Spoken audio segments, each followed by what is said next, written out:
Hey N9s, it's Mr. CHEN-KE here. In this video, I want to walk you guys through how to write a body paragraph.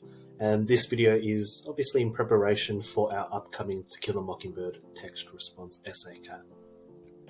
So just a quick recap, this is the basic structure of a text response essay.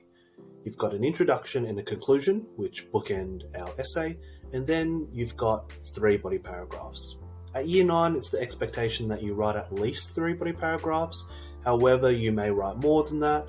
To be perfectly honest with you, you might even write 2 body paragraphs. What we're looking for is quality over quantity. I really want to focus, and I really want you guys to focus on detail and quality of analysis rather than quantity. But 3, I would say, is the magic number. And we know from previous years that each of our body paragraphs has to follow the TEEL structure.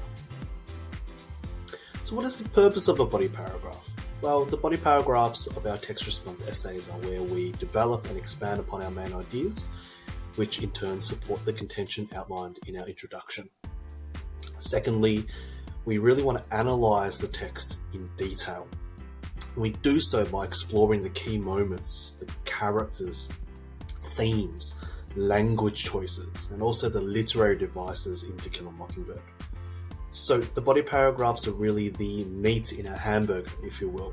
This is where we get the majority of our marks, and this is where we've got the most space and we're afforded the most opportunity to actually unpack the key ideas of our essay in great detail.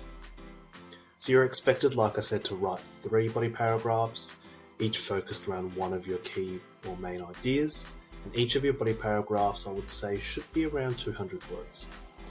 Body paragraphs, as you would all know, are often structured using TEEL. However, I want to emphasize today that TEEL is merely a suggested structure. I would highly recommend that you use the key principles of TEEL to structure and construct your body paragraphs. However, please realize that if you've written a body paragraph, you're like, oh my god, it doesn't actually follow TEEL to a T, that is absolutely fine. I would simply recommend taking the key and basic principles of TEEL and applying them to your body paragraphs. However, what you'll find is as you write more essays, and especially this year and moving into senior school next year, you're going to find that the better your writing or the better your essay writing becomes, you will find that your writing strays more and more away from the prescriptive structures of the past. So like I said, I want to emphasize this, TEEL is merely a suggested structure. If you're looking for something quite prescriptive, then TEEL is the way to go. However, as long as you're taking the basic and key principles of TEEL and applying them to your body paragraphs, that is absolutely fine. Okay, so we're going to look at TEEL as a suggested structure. We obviously have T standing for topic sentence. This is always the first sentence of each of our body paragraphs, and the topic sentence outlines the main idea that we're going to be writing about in our body paragraph. Make sure that your topic sentence is clear and it supports the contention. Then we move on to evidence. This is where we refer to key details from our text, To Kill a Mockingbird, that justify or demonstrate our main idea. This is also where we embed a range of quotes from the book to support our interpretation of the prompt. Then we move on to the yellow, explanation. This is the most important part of your body paragraph. So this is where we explain and analyze how and why the evidence that we've just provided supports our main idea. This is where you get to the meat of the burger. At its crux, the explanation is where you explore the characters, the themes, the key events, the language choices, the symbolism in To Kill a Mockingbird. You may even want to explore authorial intent. What is Harper Lee's message that she wants to convey to the reader about certain main ideas or themes such as prejudice, coming of age, empathy? The explanation is the most important part of your body paragraph. And then all body paragraphs end with some kind of linking sentence. This is where you link your analysis back to your contention and back to the key ideas of the prompt. So I want to actually show you guys a body paragraph that I've written. Again, it's not absolutely perfect, but hopefully it gives you an idea of one, what a body paragraph should look like and how it should read like, but two, how it adheres to the basic principles of TEEL.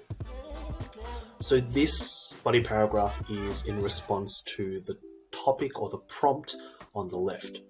So the prompt is, I hope and pray I can get Gem and Scout through it without catching Maycomb's usual disease. In what ways is To Kill a Mockingbird a story about prejudice? So again, the first half of that prompt is a quote from To Kill a Mockingbird. This is, I believe, said by Atticus to his brother Jack about the upcoming trial of Tom Robinson. But the key question here in the prompt is, in what ways is To Kill a Mockingbird a story about prejudice? Notice the command word here, in what ways. We're not necessarily agreeing or disagreeing or challenging the prompt here. We are simply required in this essay topic to describe and analyse and explain the ways that To Kill a Mockingbird is a story about prejudice. This is hopefully what I've done in this body paragraph, but you give me a bit of feedback too, you know, so I'd be interested to hear what you guys think. So let's read this together, and as I'm reading this, I'll break it down in terms of the TEEL structure. So, in To Kill a Mockingbird, Harper Lee reveals the systemic racism that pervades Maycomb, as well as the damaging consequences this has on marginalised individuals and communities.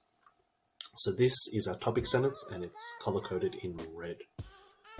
All I've done here is I've listed or outlined my first main idea. And in this body paragraph, by reading the topic sentence, you will know that this paragraph is about the racism that pervades Maycomb, which is a type of prejudice. So again, I'm addressing the key ideas of the essay topic and the consequences of racism.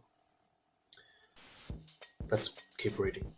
So Atticus describes Maycomb's deep-seated racism as a, quote, disease that turns reasonable people, quote, stark raving mad.